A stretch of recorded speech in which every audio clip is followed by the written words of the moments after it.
おはようございます。アメリカ一周も25日目になりました。僕今カナダとの国境沿いの町のバッファローにおります。これからですね、アムトラックに乗って、10時間ほどかけて、シカゴまで行くつもりです。五大湖南側をずっと沿ってシカゴまで行くような形ですね。なんで今日は1日ほぼ、移動なんですけれども、ちょっと12時から、アムトラックに乗るので、それまで軽く朝食をと思って、僕が泊まったホテルはそこなんですけど、ぶらぶら歩いてたら、ここにティム・ホートンがありました。ティム・ホートンって、僕も情報としか知らなかったんですけど、カナダで最大の、外食チェーンでして、ファストフード店としてはもう圧倒的で独占禁止法に引っかかってるレベルのナショナルチェーンだそうです。でマクドナルドとかが6%とか7%ぐらいしかシェアないのに、ティム・ホートンはもう過半数ぐらいシェアを持ってるらしくて、すごいシェアがあるっていう話を僕は聞いたことがあったんですけど、ティム・ホートン、やっぱこっちの方に来ると店舗がちょこちょこ見かけられたので、せっかくなんで、少々はここで撮ってみたいと思います。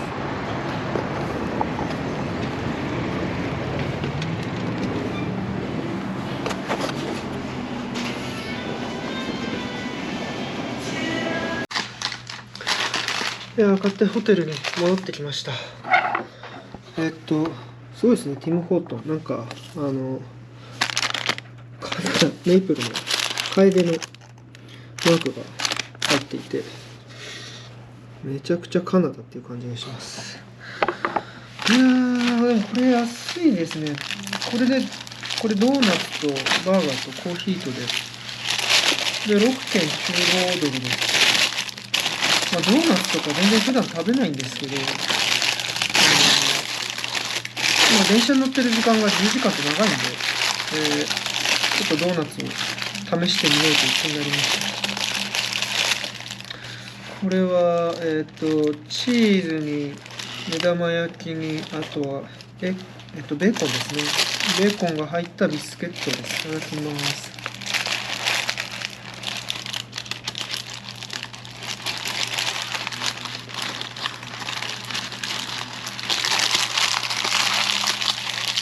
めちゃくちゃパサパサしてるんですけど、でもバターが塗り込んであるパサパサ感ですね。甘い。ビスケット自体が、この生地自体が甘いです。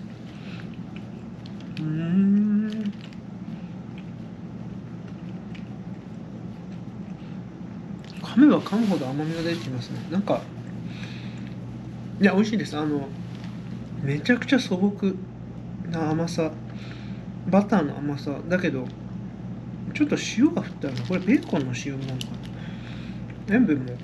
多少感じるような感じですね。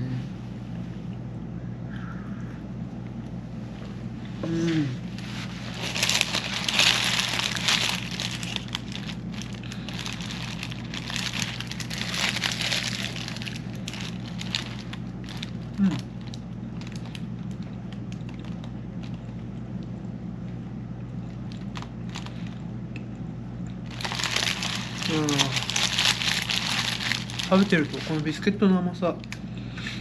すごいたまりますね。美味しい。でもめちゃくちゃ素朴ですね。こういう感じなんだな。あとはこのチョコレートディップドーナツ、チョコレートディップドーナツ買ったんですけど、紙にチョコレートがべったりくっついちゃって、うわー、半分近くチョコレートが紙にくっついて取れない状況これは包装紙はローみたいなのなんかもうちょっとペタペタしたやつに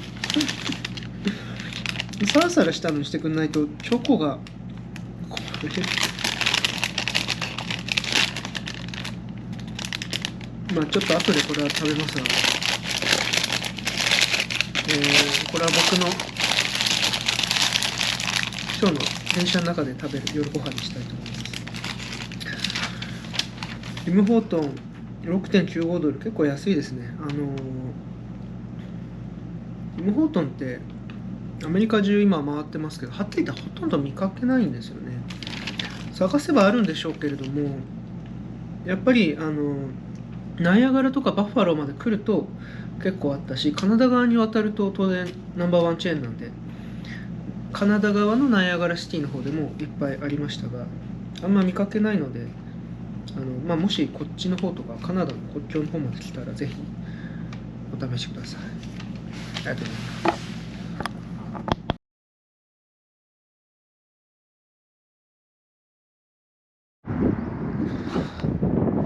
やっぱバッファローだからバッファローの銅像がいっぱいあるんですよね。まあでもバッファローっていうか、これはバイソンだそうですけど、いや、バッファローディピュー駅に来ました。いや、ほんと自分のバカさ加減が嫌になるんですけれども、バッファローからアムトラックに乗る人は本当に気をつけていただきたいなと思うのが、バッファローにアムトラックの駅って2つありまして、で完全に勘違いしてたんですけど、自分はそのバッファローエクスチェンジストリートっていう駅からアムトラックに乗ってシカゴに行くもんだと思ってたら違くてですね、今いるバッファローディピュー駅っていうところじゃないと、これからシカゴに向かうレイクショアリミテッド号が止まらないことが分かりました。いやー、ほんとちょっと早く行動しといてよかったですけど、びっくりしました。バッファローエクスチェンジストリート駅から行くもんだと思ってたんで、そのもう徒歩数分のとこに宿取って歩いて行ったらですね、ここからシカゴには行けないって言われまして、どういうことかと思ったら違う駅があったんですね。でこの今、バッファローディピュー駅っていうところに来てます。バッファローエクスチェンジストリートは街の中心地にあるので、いかにも中核駅な感じがするんですけど、シカゴには行かないと。でこの街の外れにあって本当周りなんもないんですけど、このバッファローディピュー駅まで来ないといけないということだそうです。レイクショアリミテッド号に限らず、この長距離のアムトラックって1日1本、レイクショアリミテッドは1日1本なんですけど、本当1日2本ぐらいしか来ないとかも、1日2本って、2日に1本ですね、しか来ないとか、そういうこともある上に、チケット買ったからって飛行機みたいに乗客がいないから待ちますみたいなこと一切してくれないんで、逃しちゃうともう最悪翌日まで待たなきゃいけないみたいな、もしくは 2,3 日待たなきゃ、2日ぐらい待たなきゃいけないみたいなことになっちゃうんで、本当に気をつけてください。いやー、急いでタクシーに乗ってここまで来て間に合ってよかったです。いやー、アムトラックちょっと早めの乗車おすすめいたします。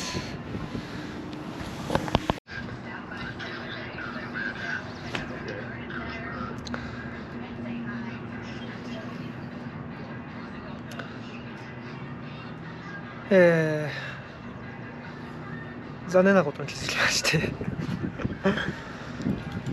いやー、12時39分発だと思って待ってたんですけど、全然来ないなと思って駅員さんに聞いてみたら、夜の12時39分だそうです。マジかーと、そういうことだったのかと。なんか他にもちょっと勘違いしてるお客さんいたので、アメリカの人でもちょっと勘違いするみたいですけど、いや本当に自分のバカさ加減が嫌になるというか、間抜けなことが本当よくよく身に染みました。 AM12 時39分ってなってたんで、そっか、そうだよな、夜中の12時39分だから AM1230、そういう記載になってたのかと。これはとてもしくじりましたね。12時間待たなければならないことになりました。いやー、赤すぎると。ただトランクの荷物は預かってもらうことができたので多少身軽になったんですけど、12時間ここで待つのも意味がないと思うんで、ちょっとバッファローの中心地まで戻って軽く観光しようと思います。ただバッファローってそんなに観光するスポットがないのかなっていうのもあって、ちょっとどうしようかなっていう感じはあるんですけどもうちょっと悲しいですけれども、自分の招いたミスなのでしょうがありません。別に誰も悪いわけではないのでちょっと海外の慣れない電車に乗ってるとこういうこともありますね。12時39分って AM で夜中っていう意味かっていうのが、いや考えてみりゃそうなのかもしれないですけど、いやちょっと分からなかったですね。今急いでホテルも、変更したんですけど、税金とかそういう一部のお金は返ってくるんですけど、本当は今日の夜泊まる予定なんで、当日の変更ですからね、1泊分当日キャンセルしてることになるんで、あんまり帰ってこなかったですね。いやそりゃそうだよなとは思いつつも残念です。アホすぎるなと。12時間も座ってんのもなんなんで、一旦バッファローの中心部まで戻ります。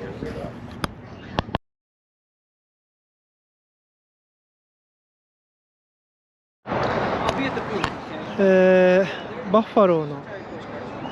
カナルサイドというところまで戻ってきました。街の中心から結構近いんですけど、あっちの方は五大湖みたいですね。エリー湖だそうです。でここはなんかバッファロー川っていうらしいですけど、向こうの方まで行けば、ナイアガラの滝につながっていくような場所です。ここには昔海軍の基地かなんかあったんですかね。なんかナバルパークって言って海軍公園みたいなのがあって、軍艦が、展示されてます。で本当はこのバッファローという町自体は、この五大湖の、運河のおかげで発達した町らしいので、今はそれほどその水運が使われてるわけじゃないらしいですけど、その影響もあって、昔はここの運河は大変栄えていたそうです。だから、その運河を巡るツアーがあるんですけど、残念ながら5月7日からオープンとなってまして、今は5月5日かな。ちょっと数日前なのでまだツアーがやってますやっぱりなんかちょっとそういうの参加してみたかったですけどね、残念ながらできないというこ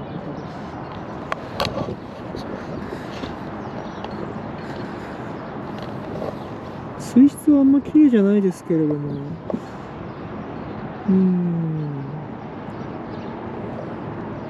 なんか落ち着いてていい湖というか川ではありますね。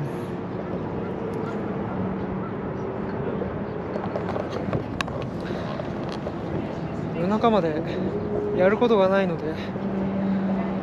どうしようかなと今悩んでるところです。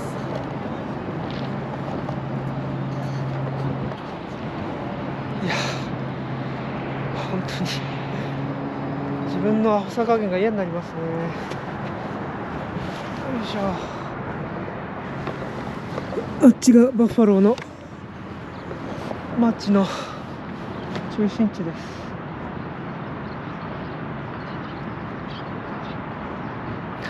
ちょっと後であっちの方まで行っ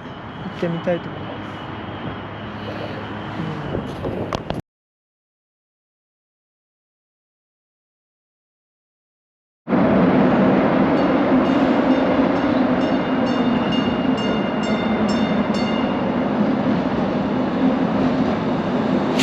バッファローはチンチン電車が走ってるみたいです。さっきまでいたエリーカナル、エリー運河までこの電車行くみたいですね。NFTA メトロって書いてありますけど、全然メトロじゃないですけど、チンチン電車が走ってる街ってのどかで、バッファローはそれだけのどかってことですかね。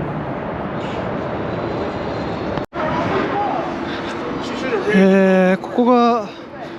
このバッファローという町のメインストリートだそうです。このメインストリートだけ見てるとなんかやっぱ多少ちゃんとした街っていう感じがしますね。バッファローの都市圏人口自体は100万人を超えてるそうなので、そこそこ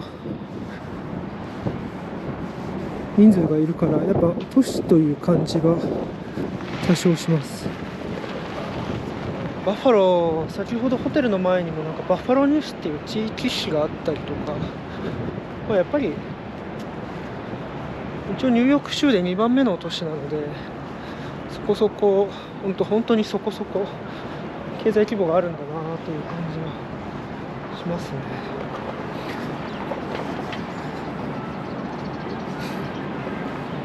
建物も歴史が長そうな建物が多いですね。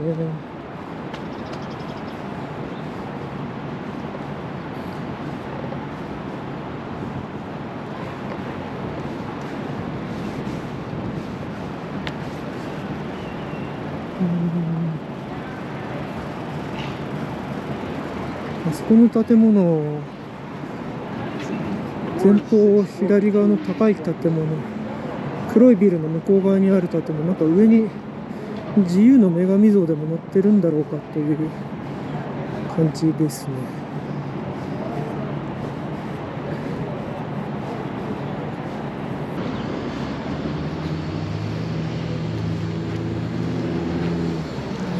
あの建物すごいですね。自由の女神像が2つあるのかな。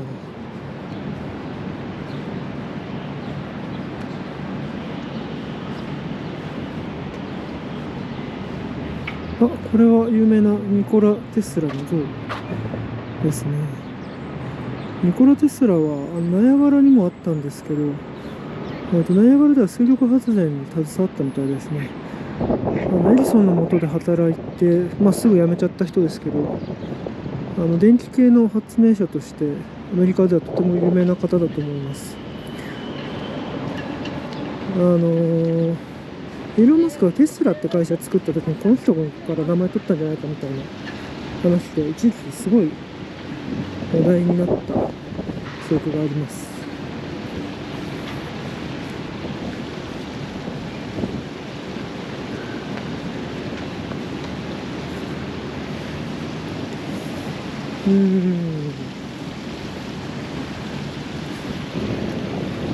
一応この町のメインストリートとされているところを歩いているんですけれども、あまり人はいないですね。やっぱ車移動ばっかりで徒歩で移動するような文化じゃないのかもしれないです。ここにチンチン電車の駅がありますけれども、このチンチン電車も先ほどから見てると乗客はなんか3両ぐらいの列車っていうか電車なのに車両数なんですけれども、実際乗ってるのは5、6人しかいない感じがしますね。その代わりに車自体はそこそこ見るので、やっぱりあんまり徒歩で歩くような、文化ではないのかもしれないです。やっぱこの上に2つあるのは自由の女神像みたいな感じですね。ちゃんとアメリカの独立の時の憲法ってか、あれは独立の記念の何でしょうね。1776年4月みたいに書いてある本と、あと自由の松明を持っています。建物の名前もリバティビルディングですもんね。すごいな。てかティム・ホートンが入ってる。やっぱりこのカナダに近いからだと思うんですけど、ナイアガラ歩いてるとティム・ホートンの店舗がいっぱい見られるんですよね。これはアメリカの中でも有数のティム・ホートンの集積地、密集度合いなんじゃないかなと思います。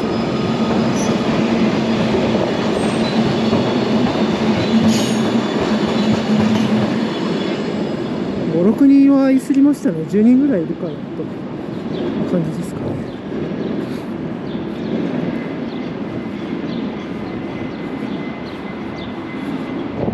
うん、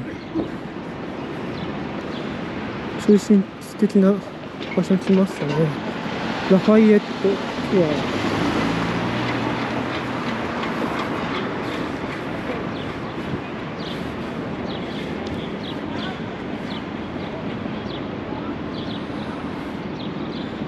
1825年6月4日、ラファイエット将軍がここでイーグルタバーンを地元のリーダーからもらった、インディアンからもらったみたいな話ですかね。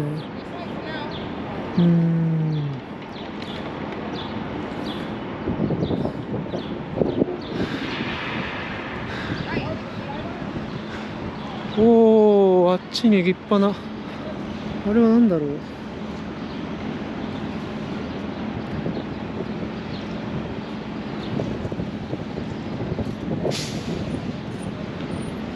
あれはバッファローシティホールと呼ばれる区役所だそうです。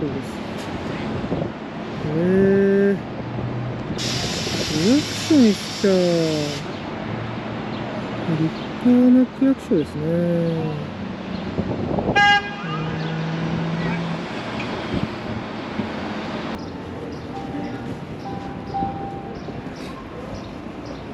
こっちの方まで来ると歩いてる人が多くなってきますね。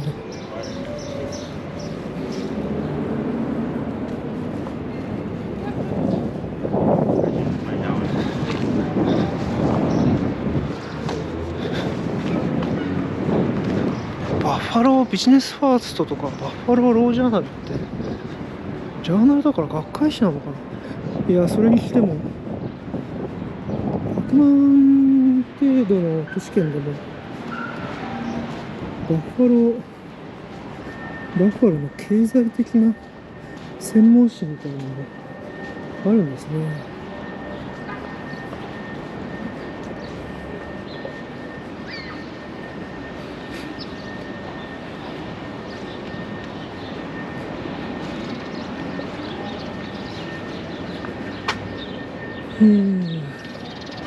これは今このメインストリートを歩いてる形です。こっちの方のカナルから、エリーカナルからずっと上がってきた形ですね。さっきあったのがラファエットスクエア、その反対にあったのが、これがシティホールですかね。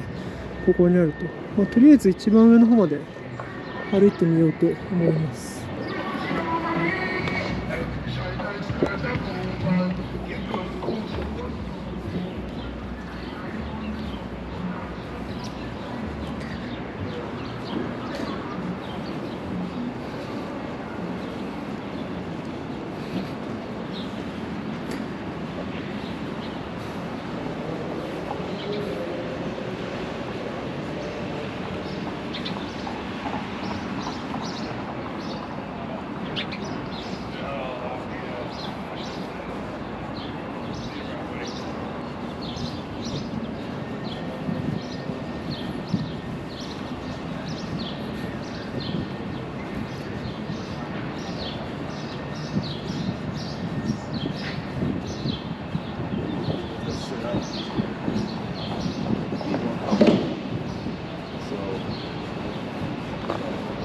中華料理屋さんっていうのはどこにもありますね。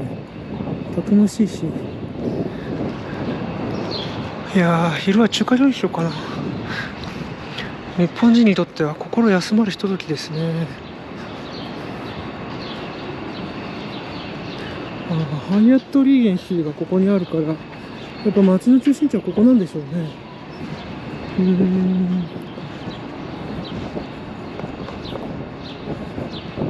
この立派な銀行、立派な建物は貯蓄銀行って書いてあるんですね。そっか、この M&T バンクってやたらここら辺で見るんですけど、もともとはここが本店だったとかそういう感じなんでしょうかね。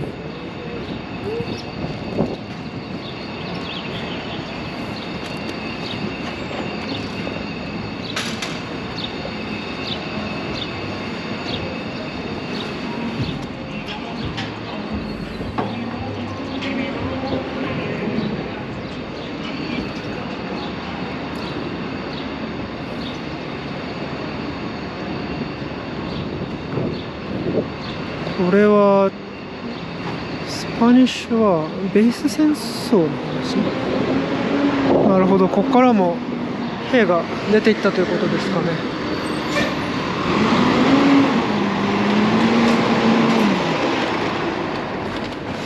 日本もああいう構造は第二次世界大戦で負ける前には各地にあったと聞いていて、そういう写真を見たことがありますが、戦争が大変になってた時に全部弾にしたり、残ってた銅像とかも全部破壊することになったというふうに聞いてるから、残ってないのは残念じゃ残念ですね。そういった歴史を見ることができないのは残念です。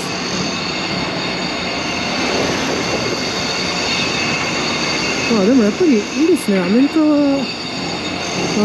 本格的に戦争でボロ負けしたことないから、やっぱりいろんなものが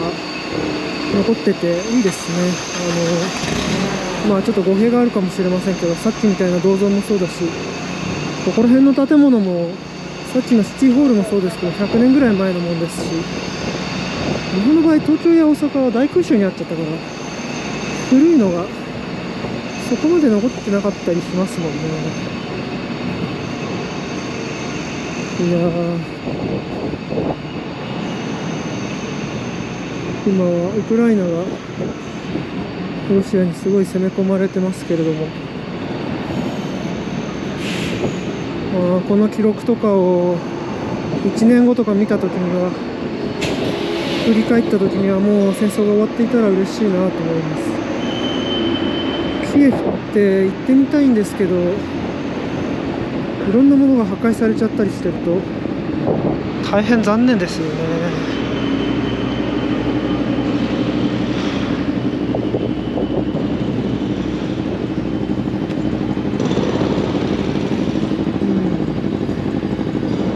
やっぱ街の中心はあそこら辺なんですね。こっちまで来ると少し寂しくなってアメリカの方は優しいですよね、本当に。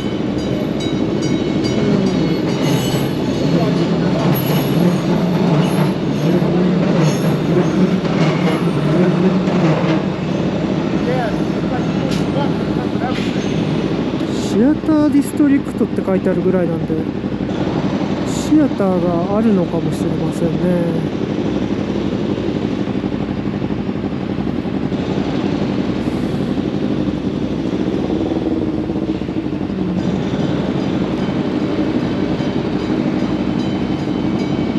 渡っちゃうの？渡っていいの？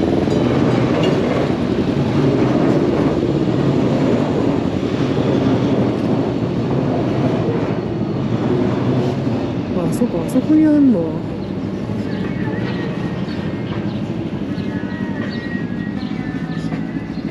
確かにシアターですね。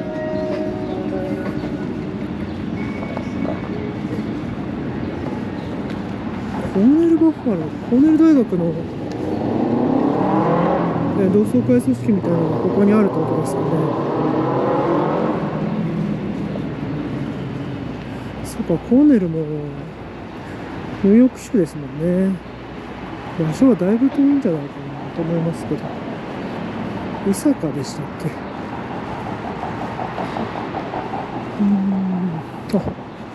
やっぱりいくつも映画館がありますね。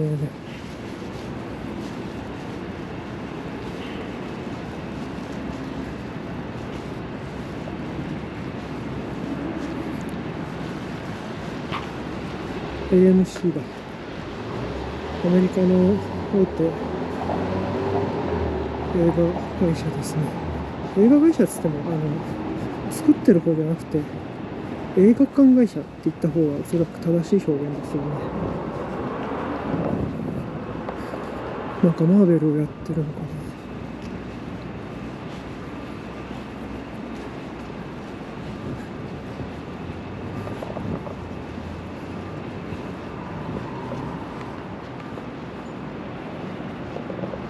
こっちは映画館じゃなくてちゃんとした劇場かな。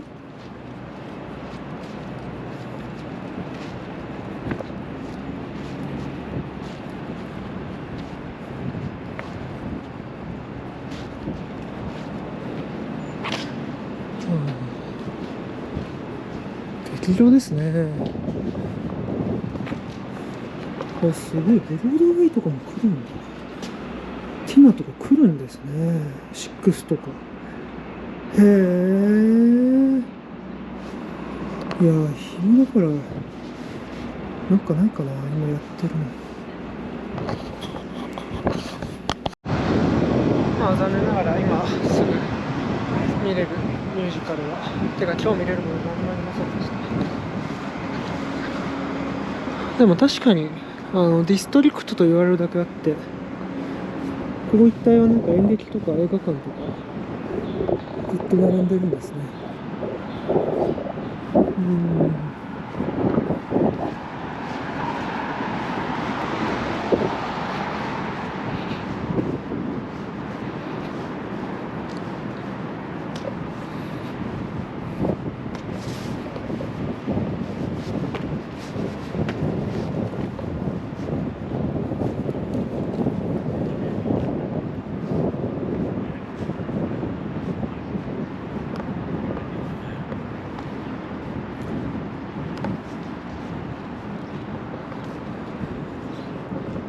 もうこれで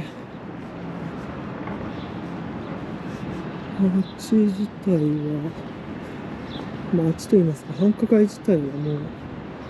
う終わりっていう形でしょうか。さすがにエルパソよりは大きい街ですね、バッファローは。今回の旅で初めてアメリカのリアルな地方っていうのをちょっとでも見れて面白かったなと思います。ヒューストンとか、ヒューストンじゃないや、アトランタとか、ニューオーリンズとかも地方っちゃ地方かもしれませんけど、でっかい地方都市ですもんね、あれらは。こういう本当に、その地方都市っていうのはなかなか来ることがないんで、雰囲気が面白かったですね。ここまでで終わりかな。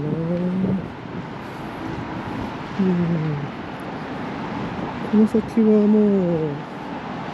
繁華街ではないですね。教会は何なんだろう。あそこまでちょっと行ってみます。バッファローのシアターディストリクトを抜けて、完全に繁華街に抜け切っちゃいましたね。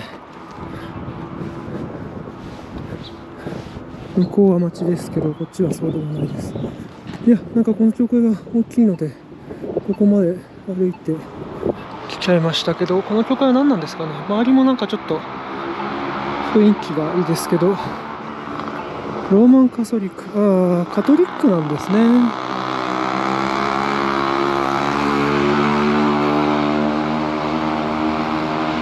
セントルイスローマンカソリック教会、セントルイス教会、1829年創建だそうです。ウエスタンニューヨークの西部では初めてのカトリックの教会だと書いてありますね。1829年か。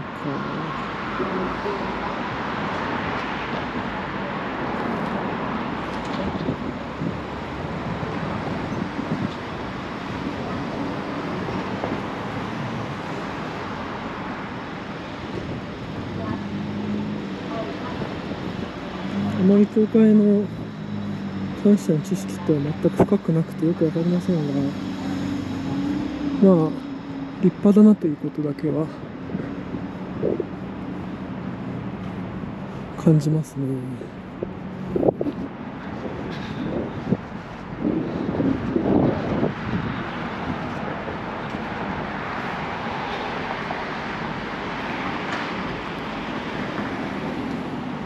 でも1829年にニューヨーク西部で初めてのカトリック教会ができたってことは、それまでカトリックの教会はなかった、教会というか教徒がいなかったんですかね。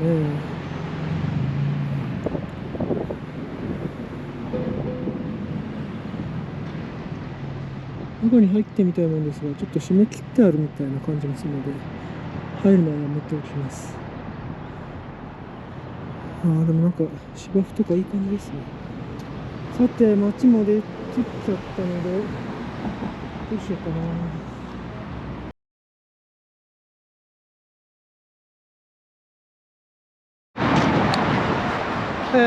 さっきのバッファローの中心地メインストリートをずっと歩いてきて、ここまだメインストリートなんですけど、こんなお店に出会いました。アンカーバー。これすごい有名店なんですけど、ここが本店だそうです。ホームオブゼオリジナルバッファローチキンウィングス。バッファローウィングスっていう、辛いペッパーというかホットソースにまみれた鶏の唐揚げみたいな食事料理があると思うんですけど、僕はそれ大好きですし、アメリカの人はバッファローウィングってかなり大好きな食事だと思うんですけど、日本では鶏の唐揚げですよね。ここが発祥のレストランだそうです。どうせなんで、実は昨日もバッファローウィング他の店で食べたんですけど、ちょっとここに入って食べてみたいと思います。バッファローウィングじゃないや、このアンカーバー自体は全米に何店かあるはずなんですけど、本店だそうでバッファローがちゃんとありますね。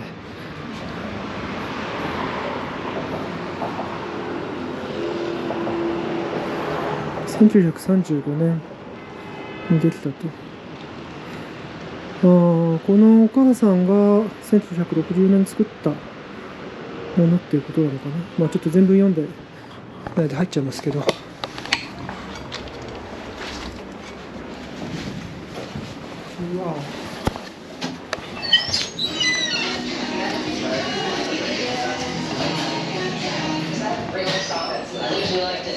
バーの人に直接頼むスタイルみたいですね。すごいな、完全にバーの雰囲気ですね。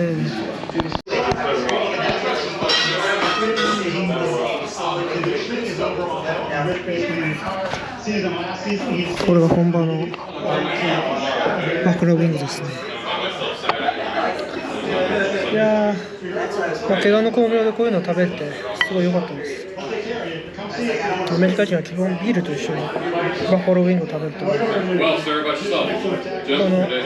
ビール頼んでみました。ジェネシーのクリームエールって言ってアメリカでかなり最古のビールの一つって呼ばれているビールですね。クリームエールは代表的なジェネシーの品種です。知らなかったんですけど、ロチェスターっていうすごい近く、やばいなこれ、身に染みますね。一応マイルド頼んだんですけど、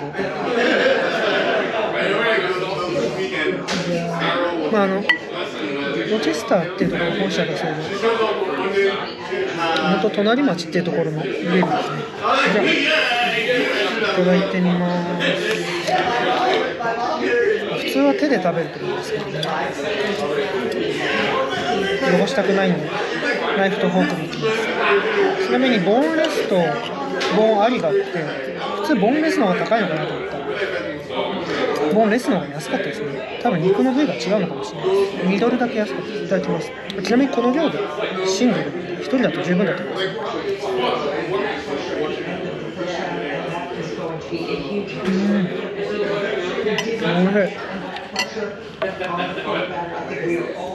おいしい。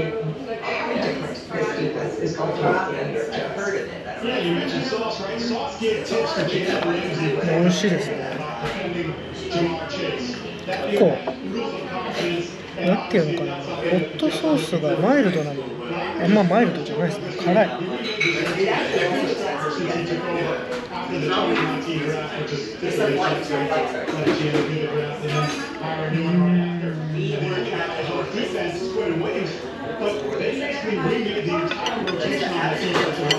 すごくジューシーです。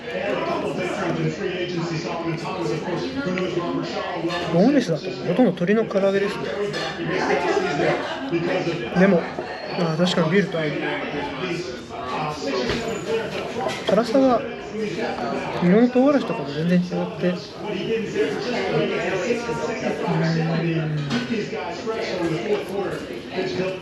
ごい辛いですね。なんていうんだろう、こ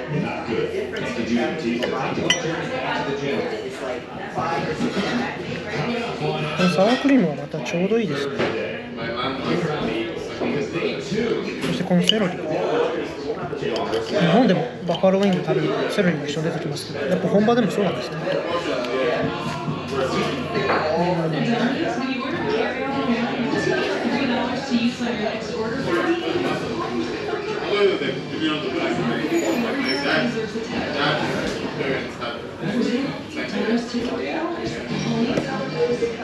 There are 16 million children struggling with hunger in America. This is a serious problem that one we can solve. Visit feedingamerica.org to help. Together we can solve hunger. Together we're feeding America. このホットソースの辛さがあれですね、なんかハバネロソースとかそういう感じの辛さですね。いや、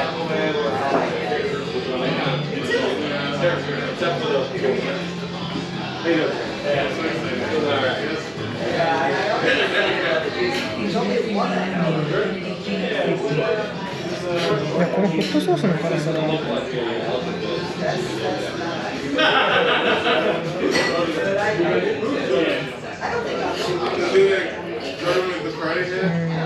結構辛いんですけど、このホットソースの辛さの感じがタバスコとかハラペーニョとかハバネロとか、なんかハバネロよりはタバスコなのかな、結構ちょっと癖のあるすごい辛さです。いや、マイルドでこれなんだから、普通のやつはすごい辛いんですよね。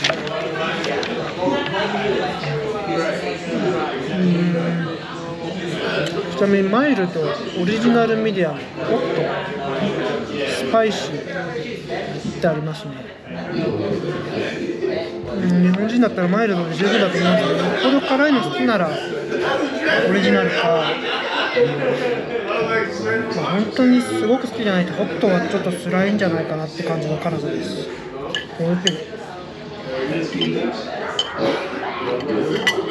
繰り返しますが、怪我の混乱でバッファローウィング発祥の地アンカーバーによかったです。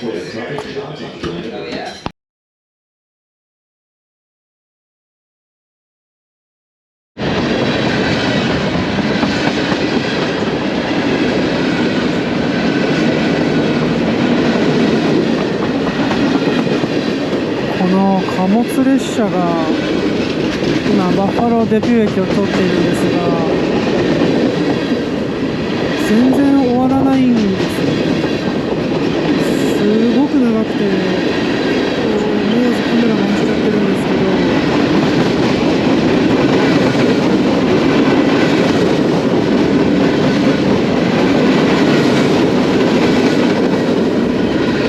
いやー、すごい。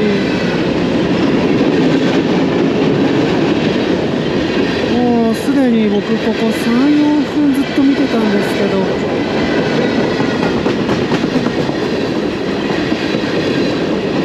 いや、下手したらもう 5,6 分見てたかもしれないですね。これいつまで続くのかなってぐらい貨物列車がずっと、しかも結構なんかでかいんですよね。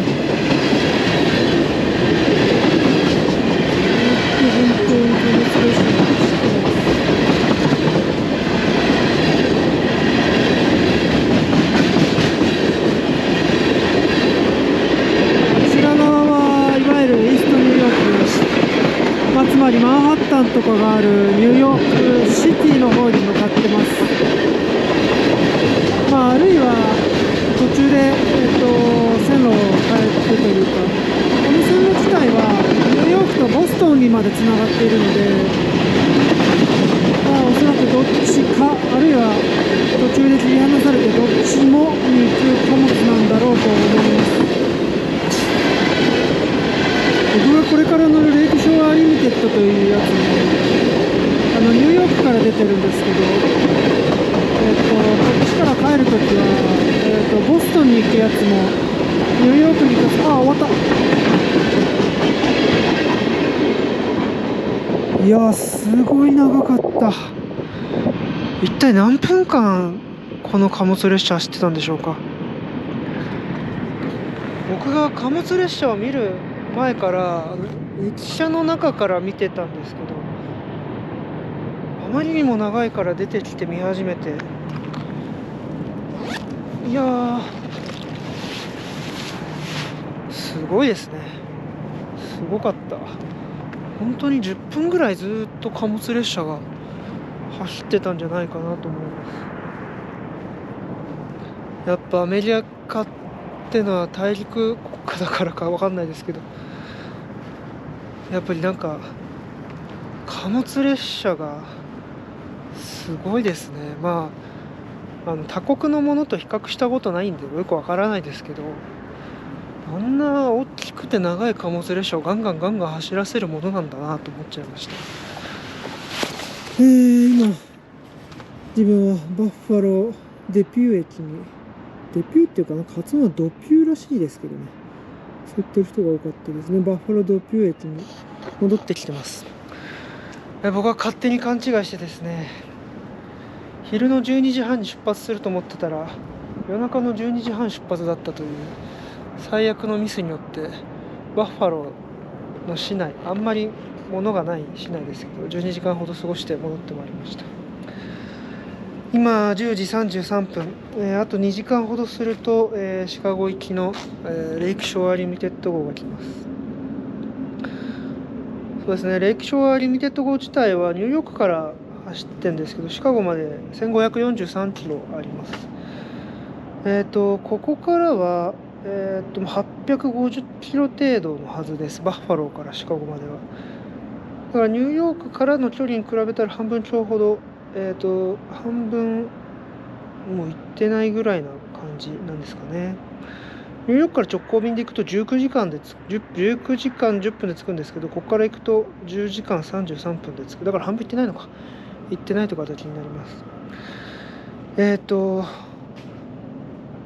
いわゆる24時39分発、10時12分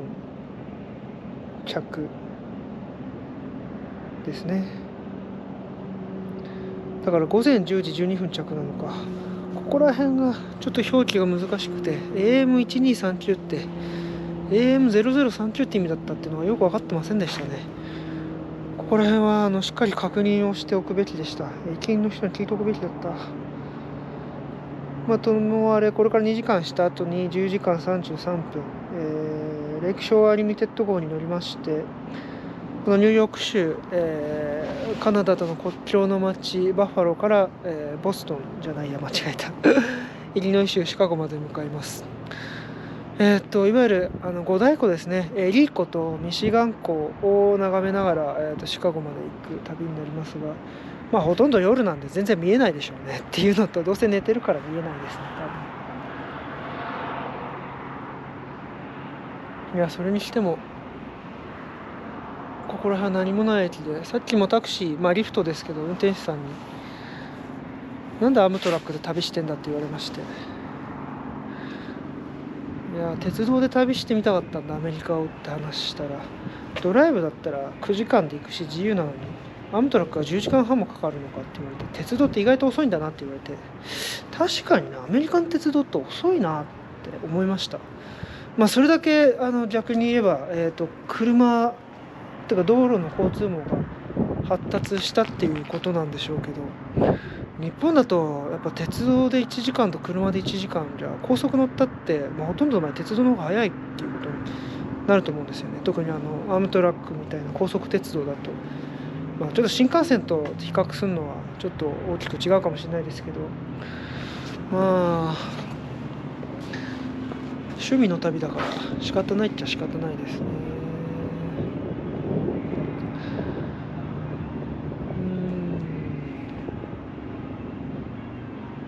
10時間半、いわゆるカウチ席で寝ながら行こうと思いますので、あと2時間電車を待ちたいと思います。12時30分、今夜の12時30分です。レイクショアリミテッド号がニューヨークから到着いたしました。39分に出るので、もうすぐ出るっていう形ですね。いやー、これから10時間33分、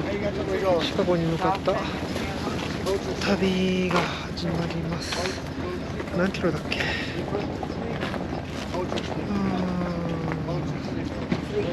850キロですね。